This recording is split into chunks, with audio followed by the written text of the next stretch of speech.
जंगल में चरने के लिए चली गई। गौर से ध्यान दीजिएगा, शांति के साथ मेरी बातों को सुनिएगा।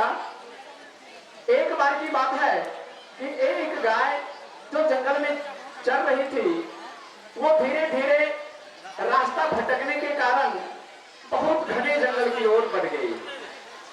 इसी बीच उस गाय के ऊपर एक बाघ की नजर पड़ गई। जैसे ही गाय ने बाघ को देखा तो वो भागने लगी। भागने के क्रम में रास्ता का उसे तो पता था नहीं, तो उससे परिणाम क्या हुआ, वो भागते भागते भागते संयोगवश जंगल के किनारे से बह रही नदी के किनारे पहुंच गई और आओ देखी ना ताओ, और अपने आप को बचाने के लिए नदी में छलांग लगा दी। इसी कड़ी में छलांग लगाने के बाद क्या होता है, वो दलदल में फंस जाती है। अब जैसे ही दलदल में फंसी तो बाघ भी पीछे से आ रहा था। उसने सोचा कि मैं अब तो गाय फंस गई, चलो मैं भी छलांग लगा के उसे पकड़ ही लेता हूं। इस प्रकार वो बाघ भी छलांग लगा दिया। लेकिन हुआ क्या, छलांग लगाने के क्रम में बाघ जो है थोड़ा गाय से पीछे रह गया। गौर कीजिएगा, बाघ थोड़ा पीछे रह गया तो दलदल में फंसी होने के बावजूद भी गाय मुस्कुराने लगी। गौर कीजिएगा सर, गाय मुस्कुराने लगी और बोली, बाघ अब तो तू गया। बोला, अरे बाघ बोला, तुम खुद फंसी हुई हो और मुझे कहती हो तुम गया। बोला, मैं कह रही हूं ना, मुझे भरोसा है, तुम तो गया और मैं बचूंगी। फिर उसने कहा कि ऐसा क्या है तो तुम कैसे बच पाओगी, तुम भी फंसी हो, मैं भी फंसा हूं। तो गैया ने कहा कि अभी कुछ देर के बाद देखना, मेरा मालिक यानी मेरा अभिभावक, मेरा परिवार, यानी परिवार का मतलब उसके जो पालन करता के हैं, मेरा पालन करता मेरे पास ढूंढते ढूंढते जरूर आएंगे, ऐसा मेरा विश्वास है। और वो ढूंढकर मुझे निकालकर यहां से ले जाएंगे।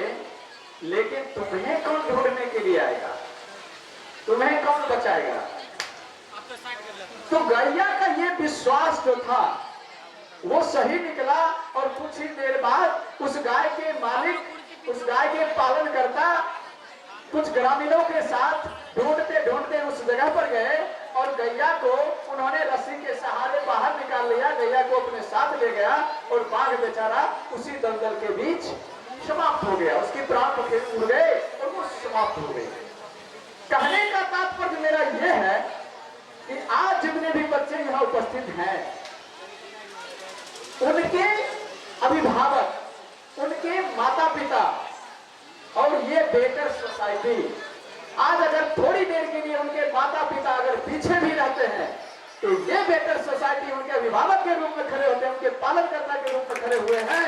और कल की तारीख में उस बच्चा का कभी अंत नहीं हो सकता, वो शिखर को प्राप्त करेगा, ऐसा मेरा विश्वास है। इस कहानी का मॉडल यही था कि जिनके ऊपर अभिभावक का हाथ होता है उसकी कभी हार नहीं होती, कोशिश करने वालों की कभी हार नहीं होती। और आपके लिए, आपके सम्मान के लिए, आपके उत्थान के लिए, आपके माता पिता के बाद भी यह बेटर सोसाइटी आपके लिए उत्थान का कार्य कर रहा है, अभिभावक के रूप में आपके बीच कार्य कर रहा है। तो ये आपके लिए एक बहुत ही बड़ा आशीर्वाद है कि आपके गांव में यह बेटर सोसाइटी नाम की संस्था कार्य कर रही है। धन्यवाद। तो मैं अगली कड़ी में चंदन कुमार पासवान जी से आग्रह करना चाहेंगे कि वो आएंगे मंच पर।